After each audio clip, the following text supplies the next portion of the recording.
yaumiddin. Sallallahu ala sayyidina Muhammadin wa ala alihi wa sahbihi ajmain. Amma ba'du, nawaina ta'alluma wa ta'lim wa tadhkura wa tadhkir wa nafa'a wal intifa' wal ifada wal istifada wal hasa ala tamassuki bi kitabi sunnati rasulih wa du'a ila al-huda wa tilalata ala al-khair ibtigha mardati wa qurbi sawabi subhanahu wa ta'ala. Rabbi israh li sadri wa yassir li amri wa hlul 'uqdatam min lisani yafqahu qawli. Amma ba'du.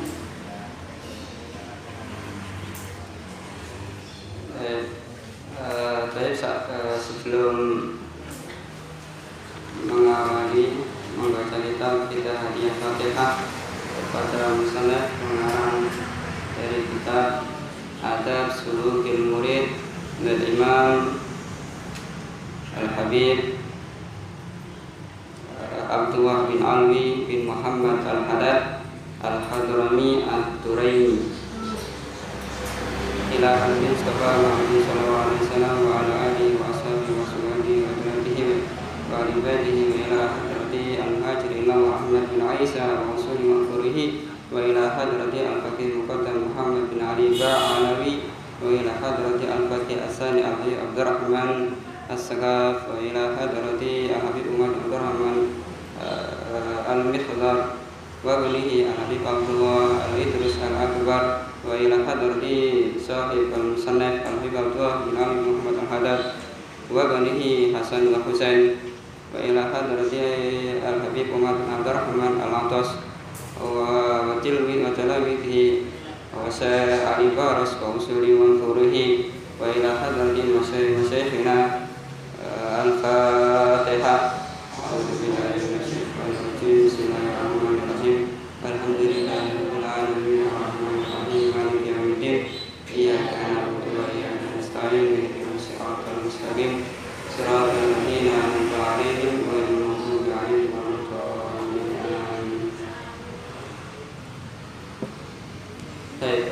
Kitab Adab Sulukil Murid ini pengarangnya adalah Al-Habib Abdullah bin Alwi Al-Haddad, yang mana beliau ini yang mengarang kitab yang mengarang Wirid Ratibul Haddad.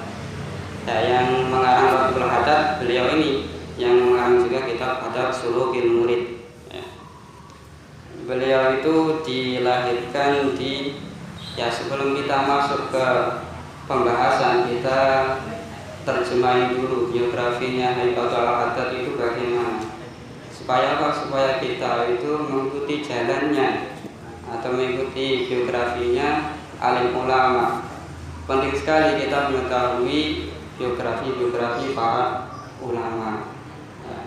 Seperti kita membaca maulid itu kan biografinya Rasulullah. Begitu juga biografinya para ulama-ulama. Kita dianjurkan untuk membaca atau mengetahuinya, supaya kita bisa mengikuti jejak-jejaknya itu bagaimana masa hidupnya.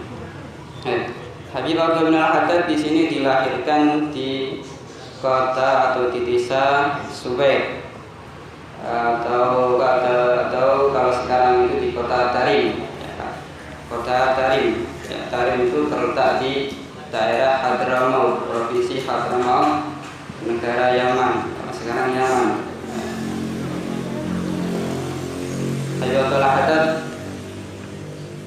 di sini sejak kecil, Habib Abdullah Haddad sejak kecil di situ kuffa basalahu, matanya atau penglihatannya Habib Abdullah Haddad di sini nggak bisa melihat waktu masa kecil.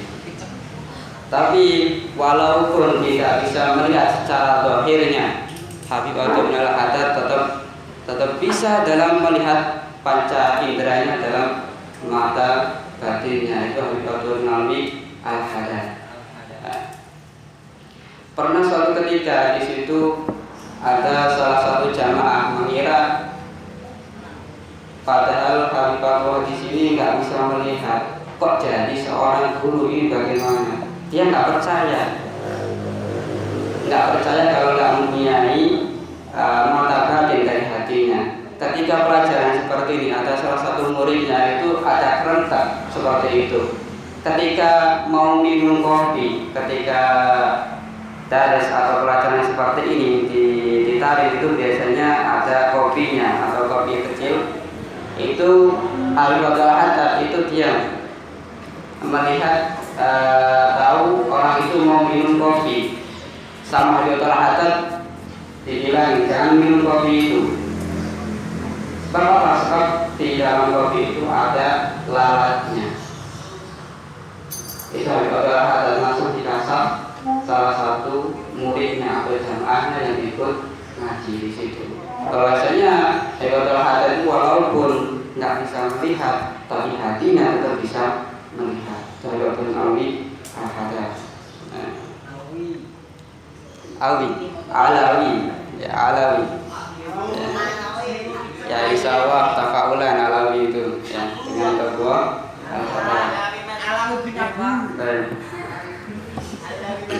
Habib Abdul Haddad di situ belajarnya sejak kecil itu semangat yang luar biasa.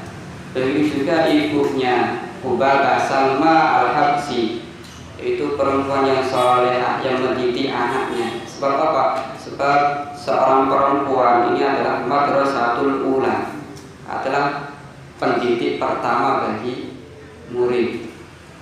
Pendidik pertama siapa? Pasti ibu kita. Kita diajari makan, kita diajari minum, kita diajari bebersih. Itu siapa? Pasti seorang ibu. Kalau ibunya benar-benar solehah, pasti anaknya akan ikut soleh juga atau solehah. Itu pasti.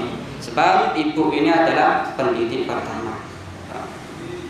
Habib Abdul Haddad ketika kecil itu sholat duha masih umur tamyiz, mungkin umur 7 tahun atau 8 tahun. Ini sholat duhanya berapa rakaat? 100 rakaat. Itu Habib Abdul Haddad. Sholat duhanya sekitar 100 rakaat tiap hari. Dari satu masjid pindah ke masjid lagi. Dari Masjid Ba'alawi kemudian ke Masjid As-Sakaf, Masjid Al-Idrus. Di sana ada salah satu tempatnya Habib Abdul Haddad ketika sholat duha di situ. Ya sampai sekarang istilahnya tabarruk bi Sadah Alawiyyin yang di Masjid Ba'alawi. Itu sampai sekarang masih istilahnya banyak orang yang mengalami barokah tempat atau bekasnya ibadahnya Habib Abdul Haddad sampai sekarang masih ada. Ya. Habib Abdul Haddad rumahnya itu kecil, mungkin sekamar ini kurang kecil. Saya pernah ke rumahnya, sampai sekarang masih ada rumahnya. Bayangkan sudah 400 tahun. Sampai sekarang masih ada rumahnya. Rumahnya itu sekitar 2 tingkat. Saya pernah masuk di situ. Ketika di tingkat yang atas itu ada tempatnya Habib Abdul Haddad ketika mengajari para murid-muridnya, ketika belajar ngaji baik itu belajar kitab pada seluruh murid. Saya pernah bertempat di situ dan saya juga alhamdulillah pernah membaca kitab seluruh murid. Alhamdulillah sekarang doa saya terijabahkan, kita bisa belajar juga kitab pada seluruh murid. Salah satu gurunya Habib Abdul bin Al-Haddad itu siapa? Al-Habib Umar bin Abdurrahman Al-Atos, ya, yang mengarang Latif Al-Atos. Sejak kecil Habib Abdul Haddad itu sudah dikasaf atau sudah istilahnya sudah dibuka bahwasanya walaupun masih kecil itu sudah dibilang bahwasanya Habib Abdul di sini akan jadi ulama yang besar, akan jadi pengganti saya yaitu Habib Umar bin Abdurrahman Al-Haddad sebagai wali kutubnya zaman itu. Itu Habib Abdul Al-Haddad sampai dikatakan Mujaddid al-Islam, al-Hujjatul Islam fi qarni isnatai asyar, yaitu Habib Abdul Haddad yang memperbarui Islam. Setiap kurun itu mempunyai mujaddid. Seperti tahun pertama yaitu siapa? Umar bin Abdul Aziz. Tahun kedua siapa? Imam Syafi'i. Seperti itu. Dan Habib Abdul Haddad ini termasuk hujjah di tahun atau di kurun 12 yang ke-12 itu Habibatullah Al-Haddad. Sampai dikatakan Habibatullah Al-Haddad mengatakan masanna man sanna Rasulullah sallallahu alaihi wasallam illa wa arju qad amiltu biha.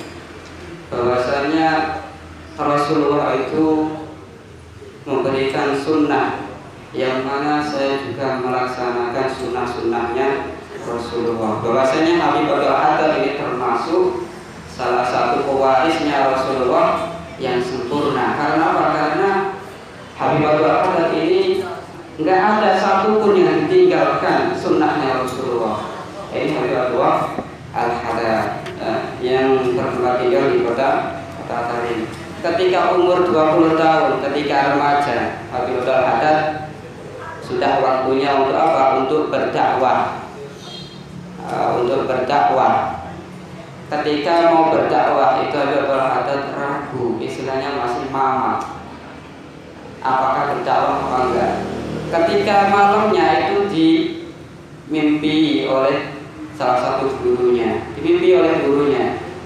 Habib Umar Abdurrahman Al-Hattos. Ketika paginya juga masih ragu-ragu. Besoknya ketika malam dimimpi kakeknya, dimimpi oleh siapa? Al-Faqih Muqaddam.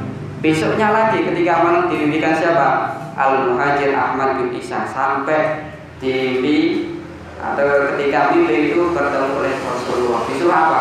Disuruh untuk berdakwah. Walaupun Al-Habib Al-Haddad tidak pernah ke Indonesia, tidak pernah ke Eropa, tidak pernah ke Afrika, tapi ilmunya itu sampai ke dunia. Al-Habib Al-Haddad sampai di Eropa, di Larnaca, sampai di Isbelia, di Maroko, itu disebutkan namanya Al-Habib Al-Haddad. Kalam-kalamnya, kalam hikmahnya itu disebut di sana. Bahkan karangannya Habib Al-Haddad banyak sekali karangannya dan sudah diterjemahkan dalam berbagai bahasa, baik itu bahasa Inggris atau bahasa Eropa yang ada di sana. Dan di negara Eropa itu ada yang masuk Islam sebab apa? Sebab membaca terjemah. Cuma terjemahnya bisa masuk Islam. Kenapa kok bisa seperti itu? Sebab yang mengarangnya adalah khalis, orang yang ikhlas dalam mengarang kitabnya. Makanya ada yang masuk Islam sebab membaca terjemahnya. Salah satu karangannya kitab karangannya Imam Abu Bakar bin Abi Kota Tarim Syekhun man la syeikha lah. Tarim Syekhun man la syeikha lah. Kota Tarim itu adalah guru bagi orang yang tidak punya guru. Kenapa kok bisa seperti itu? Ya bisa. Saya belajar di sana hampir 1,5 tahun belajar di sana. Kok bisa dikatakan guru bagi orang yang tidak punya guru? Kenapa? Sebab di jalan-jalan yang ada di kota Tarim itu adalah guru man la syeikha lahu. At-turuk fi Tarim syekhun man la syeikha lahu. Dikatakan begitu kenapa? Ketika di jalan-jalan di kota Tarim itu banyak orang yang alim, orang yang pintar, ahli fikih. Di situ banyak. Ketika kita berjalan melihat ada salah satu orang yang alim di situ, kita pasti mendapatkan ilmu. Contohnya apa? Seperti ketika kita mau sholat jamaah atau sholat Jumat, itu kita akan bertemu dengan salah satu orang yang alim, ahli fikih, mufti. Bagaimana kita lihat? Ketika berangkat sholat itu pakai baju yang putih ketika hari Jumat, itu juga termasuk sunnah min sunnati jamaah Jumat, ya kan? Makanya disebut sebagai guru bagi orang yang tidak punya guru. Itu kota Tarim. Dikatakan kota Tarim itu tubiqat bi aqdabil akabiri abduha faturabuha tibbun sakimun min nafir. Bahwasanya kota Tarim itu sudah disamak oleh kaki-kakinya para wali-walinya Allah Subhanahu wa Ta'ala. Bahkan turab atau debunya itu bisa dijadikan obat yang mana tidak ada obatnya. Itu turab tarim. Sebab di tarim itu ada yang mengatakan kota 1000 wali atau 1.000.000 wali. Sebab di sana ada salah satu makbarah atau salah satu pemakaman namanya Makbarah Zambal. Makbarah Zambal yang mana di situ dimakamkan lebih dari 8.000 wali. Ya, dikatakan ada yang mengatakan ada 80 wali kutub yang dimakamkan di pemakaman Zambal. Sampai dikatakan Tarim Madinatul Haramin Raqam Salasa.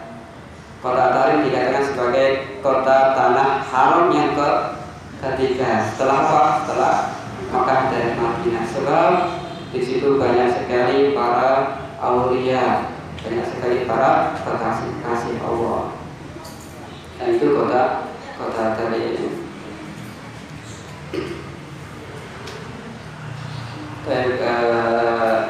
Di sana terang Bismillahirrahmanirrahim.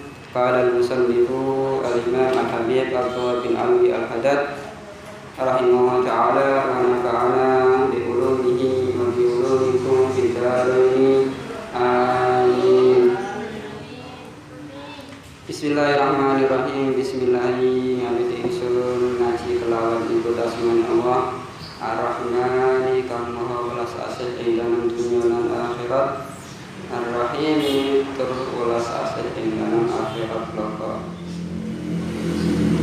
Wala haula ora ana daya ninggal maksiat, wala quwata lan ora ana kekuatan nglakoni taat illa billahi amin kejaba kelawan Allah al-ali kang maha luhur al-azimi zat kang maha agung. Alhamdulillah sekabehane puji lillahi kagungane Allah alladzi kang yakdifu kang nilai apa alladzi idza syaa nalikane karep alladzi fi qulubil muridin ing dalem pira-pira atine wong kang ngarepake usul marang Allah. Lau adal iradati ing mulat-mulati kekarepan fayus ijuhum mongko ngobahake sapa Allah hum ing qulubil muridin ila suluki sabiris sa'adati maring nambah dalan kahujan allati kan hiya utawi as-sa'adah iku al-iman wal ibadatu lan ibadah wa mahbukul li rasmin lan ngapus saben-saben tetengar wa adatin lan kebiasaan wa sallallahu alaihi rahmatan sapa Gusti Allah wa sallallahu rahmat keselamatan ala sayyidina ing atase Gusti kita Muhammadin rubani Nabi Muhammad sallallahu alaihi wasallam sayyidi ahli siyadati wong kang anduweni sifat Gusti wa ala alihi lan ing atase keluargane Nabi Muhammad wa sahbihi sadatil qadati lan sahabate Nabi Muhammad kang duweni panutan amma ba'du. Kitab Adab Sulukil Murid kita ketahui dulu maksudnya apa. Judulnya di situ Adab Sulukil Murid. Ada 3 kalimat. Di situ ada 3 kalimat. Yang pertama adab. Yang pertama adab. Yang pertama adab. Adab itu apa? Adab itu adalah akhlak. Adab itu adalah akhlak atau tata krama. Bahwasanya Rasulullah itu diutus di dunia ini untuk apa? Innama bu'istu diutam 5 makariman akhlak. Bahwasanya Rasulullah itu diutus di dunia ini untuk apa? Untuk menyempurnakan akhlak. Dan akhlak ini sangat penting. Ya, bahwasanya dikatakan al-adabu fawqal ilmi. Adab itu lebih tinggi daripada ilmu. Adab itu penting. Saya kasih tahu, orang yang bodoh di jalan raya, orang gila di jalan raya atau di pasar itu, mereka tahu adab atau kadar akhlak kita, tata krama kita, mereka tahu. Tapi mereka nggak tahu seberapa banyak ilmu yang kita punyai. Tapi mereka tahu akhlak yang kita punyai. Saya kasih contoh, orang yang gila yang ada di jalan raya atau di pasar, itu orang gila. Kita jahilin mereka, pasti mereka marah. Mereka tahu bahwasanya akhlak kita itu jelek sebab jahil terhadap orang gila. Tapi orang gila itu nggak tahu seberapa banyak ilmu kita. Makanya akhlak itu penting. Sampai dikatakan sampai Allah Subhanahu wa taala memuji Rasulullah itu bukan sebab ibadahnya banyak. Bukan memuji sebab ilmunya yang banyak, bukan. Tapi apa? Tapi memuji sebab akhlaknya Rasul yang sangat mulia sekali. Di Al-Quran dikatakan wa innaka la'ala khuluqin azim. Bahwasanya akhlaknya Rasulullah ini sangatlah mulia. Tadi saya sebutkan al-adab fawqal ilmi. Imam Malik mengatakan kepada Imam Syafi'i, berkata bagaimana? Ij'al ilmaka milhan wa adabaka daqiqan. Artinya apa? Jadikanlah ilmu kamu seperti apa? Seperti garam. Dan adab kamu atau tata krama atau akhlakmu jadikanlah seperti apa? Seperti tepung. Kalau kita mau bikin roti, caranya seperti itu. Garamnya sedikit, tepungnya yang banyak. Bagaimana rasanya? Pasti enak. Ya kan? Kalau kita makan pasti enak. Sekarang kalau kebalikannya bagaimana? Kalau garamnya lebih banyak, tepungnya sedikit, rasanya bagaimana? Nggak ada yang mau, pasti istilahnya dihampurkan, nggak dipakai atau nggak dimakan. Begitu juga ilmu dan akhlak. Kalau orang ilmunya itu banyak, pinter, ilmu fikih, pinter ilmu akidah, pinter ilmu nahwu, ilmu alat, semuanya pinter. Tapi akhlaknya nggak ada. Apakah masyarakat akan mengambil ilmunya? Pasti nggak mungkin.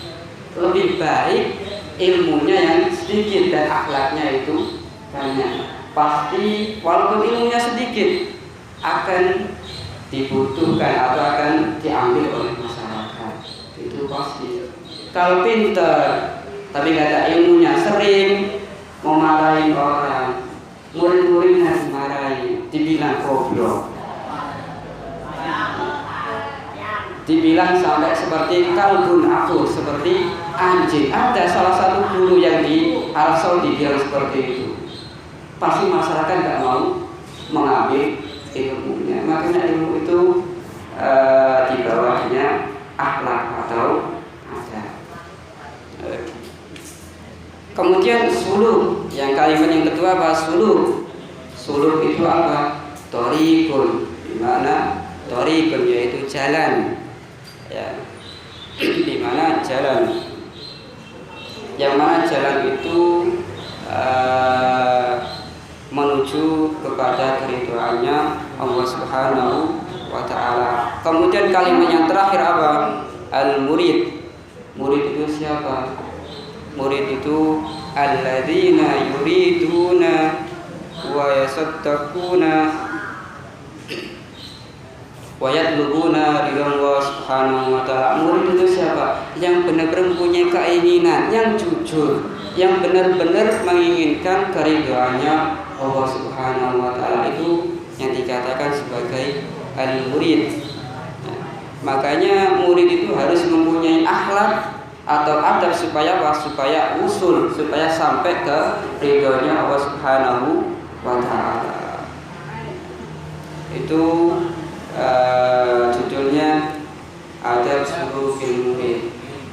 bahwasanya Habib Abdullah bin Alwi Al-Haddad sudah memberikan kemudahan kepada kita, sudah meringkas kitab, walaupun kitabnya kecil, walaupun tipis. Ini sangat penting sekali untuk kehidupan kita sebagai hambanya Allah, untuk sampai ke ridhoannya Allah itu bagaimana. Sebab Habib Abdullah Al-Haddad ini sudah pernah sampai atau usul terhadap Allah Subhanahu wa Ta'ala. Jadi kitab ini adalah kehidupannya Al-Imam Abdullah bin Alwi Al-Haddad. Beliau meringkas kitab kehidupannya atau bagaimana bisa mendapatkan keridhaannya Allah Subhanahu wa Ta'ala. Fakat kala maka teman-teman tahu Allah Subhanahu wa Ta'ala wa huwa utawi Allah Subhanahu wa Ta'ala iku asdaqu luwe asdaqul qailin, iku luwe teman-temane pentingkan man utawi sabane wong kana iku ana sapa man yuridu iku ngarepake sapa man al-ajilata ing aki-aki utawa dunya, dengan sing dimaksud dunya.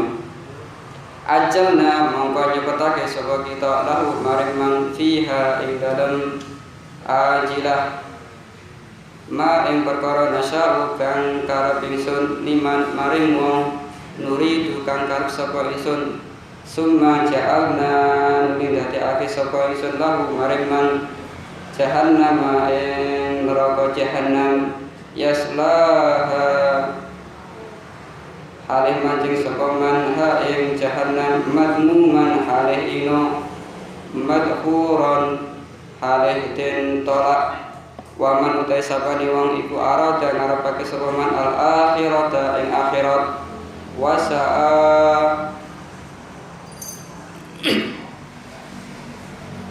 wasalan nganggoni sapa man laha maring akhirah sa'yaha nglakoni wa huwa utawi man iku mukminun wong kang iman fa ulaika mengko utawi mengkono man aradal akhirah wa sa'alaha sa'yaha wa huwa mukmin kana iku apa sa'yum apa kelakuane man maskuran iku den terima ing dalem sandinge Allah Subhanahu wa Ta'ala.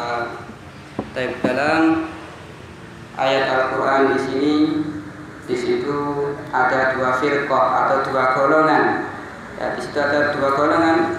Yang pertama golongan yang majmumah, golongan orang-orang yang celaka. Kemudian ada lagi golongan mahmudah, golongan yang terpuji. Nah, golongan yang pertama itu bagaimana? Siapa? Yaitu orang yang menginginkan dunia, menginginkan dunia. Di situ yang menginginkan dunia ajalna, maka kita akan memberikannya secara cepat. Mana sauliman nuridu summa ja'alna lahu jahannam yaslaha. Kemudian untuk balasannya mereka itu apa? Yaitu jahannam, yaitu neraka jahannam. Sebab keinginannya ini apa? Keinginannya adalah dunia saja, enggak ada yang lain. Pokoknya dunia yang dicari. Ini termasuk firqah yang pertama. Sekarang yang firqah yang kedua, orang yang termasuk orang yang beruntung. Itu siapa? Man aradal akhirah. Itu orang yang menginginkan akhirat, yang menginginkan akhirat.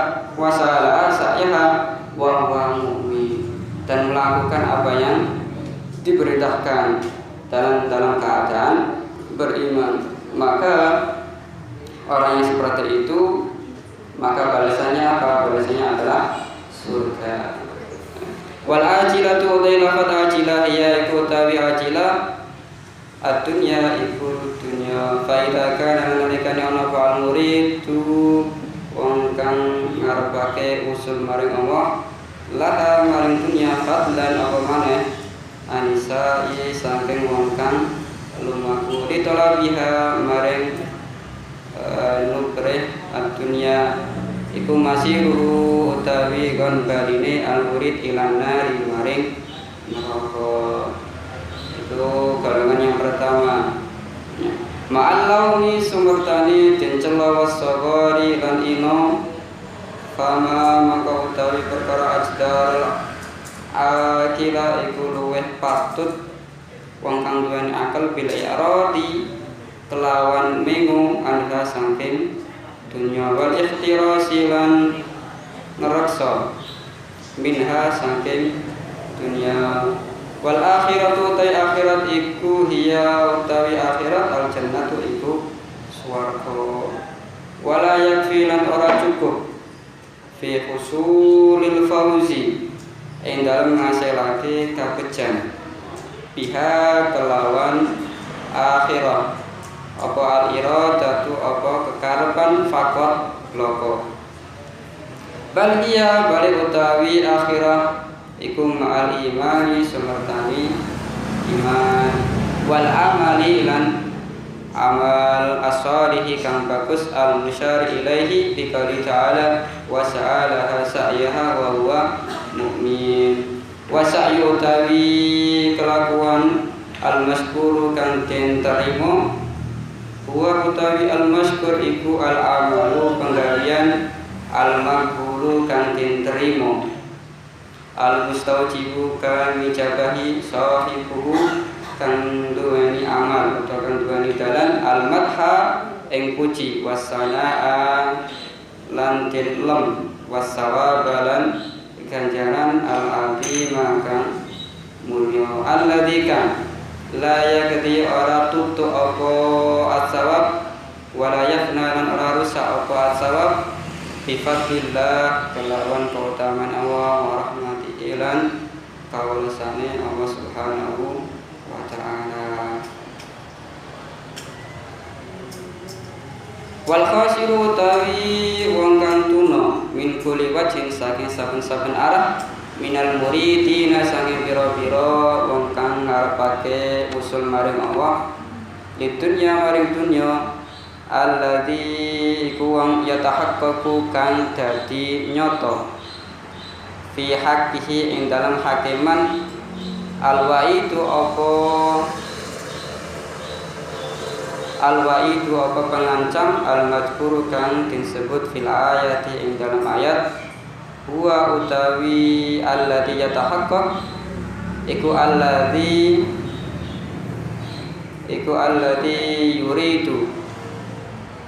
yuridu kang karo sapa alladzi ad-dunya ing dunya iradatan kelawan ngarepake temenan yansa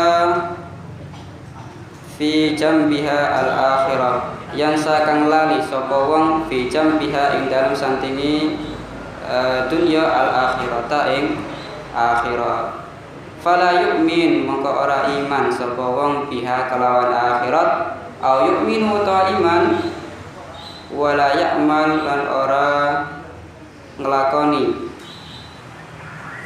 laha maring akhirat fal awwalu mongko utahe kawitan iku kafirun iku wong kang kafir khalidun kang langgeng finnari ing dalem neraka wasani utawi kang kaping pindho iku fasikun wong kang fasik mausumun kang den tengeri bil khosari kelawan rugi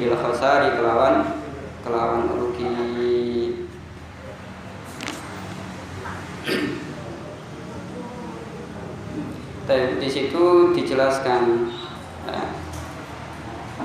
yang mana perbuatan yang diterima akan diijabahi. Di situ